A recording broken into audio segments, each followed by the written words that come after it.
Profecia não cumprida. Mensagem de Joseph Charles Philpott.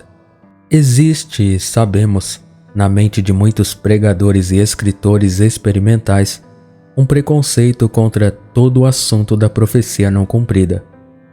A causa disso não é difícil de determinar. Eles viram quantos professantes fictícios fizeram um pouco de profecia não cumprida e uma carta de fé na glória dos últimos dias, um substituto para os ensinamentos do Espírito Santo na alma.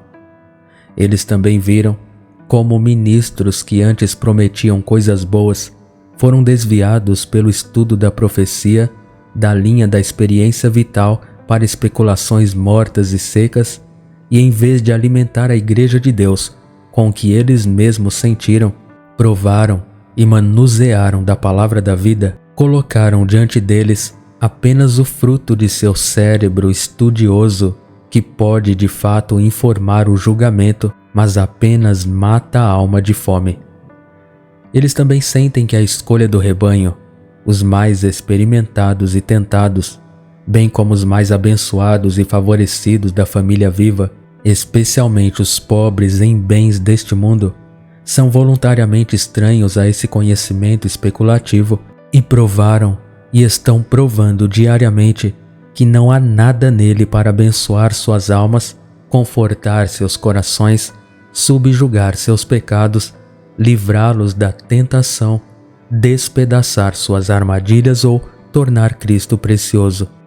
Tudo isso vemos e sentimos, e temos visto e sentido por anos, e podemos dizer sincera e honestamente que o estudo da profecia não cumprida na letra nua, como distinto da doce veia de experiência espiritual escondida nela, que por esses professores nunca vem, nunca comunicou um grão de conforto divino ao nosso coração. Não dizemos que não foi abençoado para os outros. Existem aqueles que acreditamos serem filhos de Deus que nos disseram que acharam o assunto verdadeiramente proveitoso para eles e sentiram seus corações agitados e suas afeições sensivelmente libertas das coisas do tempo e dos sentidos, antecipando a aproximação da segunda vinda de Cristo. Assim, outros podem ter encontrado uma bênção nisso que não podemos. Mas devemos reconhecer que tivemos e ainda temos muito interesse nele, e este pode ser o caso de outros de nossos leitores. Deve-se reconhecer que há muitos assuntos de interesse para a Igreja de Deus além da experiência pessoal. Esse é de fato o grande ponto, a coisa indispensável, sem a qual todo conhecimento é especulativo, estéril e sem valor. Mas às vezes podemos ser autorizados a olhar para fora de nosso próprio círculo imediato de experiência individual e lançar um olhar para as esperanças e expectativas da Igreja. Essas coisas não se chocam. Da mesma forma que os membros de uma igreja evangélica, além de suas próprias tristezas e alegrias pessoais, são chamados e às vezes são capacitados a chorar com os que choram e se alegrar com os que se alegram, que estão presos no vínculo da comunhão cristã consigo mesmos, assim podem os membros do corpo místico de Cristo sofrer e regozijar-se com os sofrimentos e esperanças da Igreja em geral. Nenhum livro em toda a bússola do volume sagrado é confessadamente tão difícil de interpretar quanto o Apocalipse de João. Essa dificuldade surge não apenas da própria natureza do assunto, profecia não cumprida sendo necessariamente obscura até sua realização, mas da forma simbólica sob a qual as previsões nela são expressas. Há nestes símbolos uma notável peculiaridade. Enquanto vistos espiritualmente eles são mais simples e expressivos, eles são vistos literalmente, isto é, no que diz respeito ao seu comprimento histórico, muito difíceis e obscuros. Tome, por exemplo, o derramamento das taças da ira de Deus sobre a terra, em Apocalipse 16.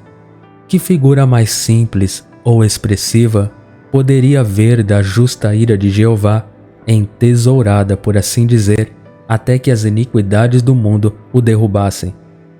Mas quando chegamos a adaptar esses frascos distintos a eventos históricos e tentamos determinar em que período eles foram derramados sucessivamente e qual é sua realização estrita e literal, então a dificuldade começa e o que, visto experimentalmente, é mais claro e instrutivo, profeticamente visto é muito obscuro e incerto. A objeção, então, surge imediatamente. Por que tentar uma explicação do que, de acordo com sua própria admissão, é tão obscuro? Não seria melhor abster-se totalmente de examinar um assunto tão perplexo e incerto? Como o significado espiritual é tão simples e claro, tão cheio de santa sabedoria, tão edificante e instrutivo, tão cheio de encorajamento e consolo, misturado ao mesmo tempo com tão solene advertência e admoestação, não seria muito melhor limitar-se ao que é tão experimental e proveitoso e não confundir a si mesmo e a nós com o que é tão escuro e difícil? Admitimos a força do argumento, como fica evidente pela maneira como o apresentamos, mas não podemos ter os dois. Preservando em seu grau máximo espiritual, não podemos também dar uma olhada na interpretação literal. Isso é proibido pelo Espírito bendito. Ele nos adverte contra a aproximação deste solo sagrado se, pelo menos como Moisés, tirarmos os sapatos da razão carnal de nossos pés. Como se abre o registro sagrado? Revelação de Jesus Cristo que Deus lhe deu para mostrar aos seus servos as coisas que em breve devem acontecer, e ele as enviou e as notificou pelo seu anjo a seu servo João. Bem-aventurado aquele que lê e os que ouvem as palavras desta profecia e guardam as coisas que nela estão escritas, porque o tempo está próximo. Se Deus deu a revelação a Jesus Cristo para mostrar a seus servos as coisas que em breve devem acontecer, por que seus servos não deveriam tentar entender as coisas que lhes são mostradas? E se há uma bênção prometida para aqueles que leem e ouvem as palavras da profecia, por que não devemos procurar obter um interesse manifesto em tal promessa? Além do significado espiritual, evidentemente existe um profético, e é igualmente evidente que esse significado profético foi dado para a igreja ler, estudar e lucrar com isso. Se então mantivermos esse significado literal em seu devido lugar, subsidiário e subordinado à interpretação experimental, não parece haver razão bíblica contra examiná-lo. Mas se for novamente contestado que a dificuldade da interpretação deve sempre formar uma barreira insuperável, não podemos responder que o mesmo sempre abençoado Jesus, que deu a João para o benefício expresso de sua igreja e do povo, pode revelar seu significado ao nosso entendimento, bem como aplicar suas promessas com poder aos nossos corações.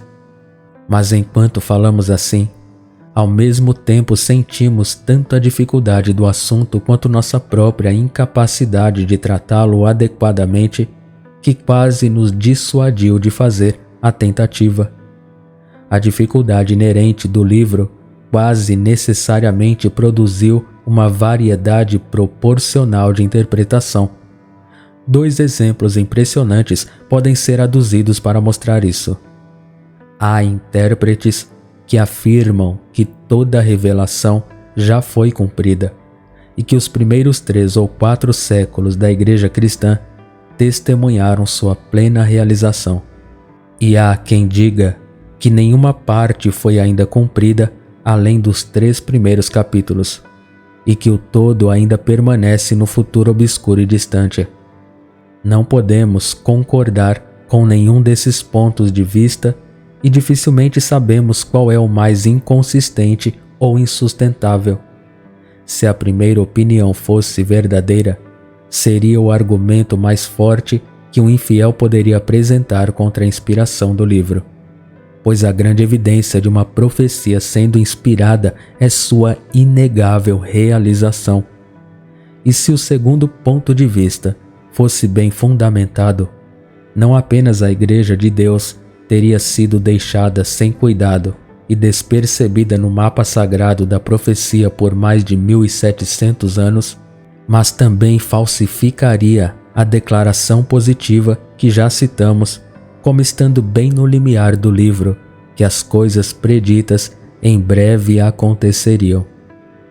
Em oposição a essas opiniões tensas e inconsistentes, acreditamos, em comum com a maioria dos intérpretes, que muito, se não a maior parte, já foi cumprido, que uma parte importante está sendo realizada agora sob nossos olhos e que o dia está se aproximando rapidamente quando soará a grande voz do templo do céu, do trono, dizendo: está feito.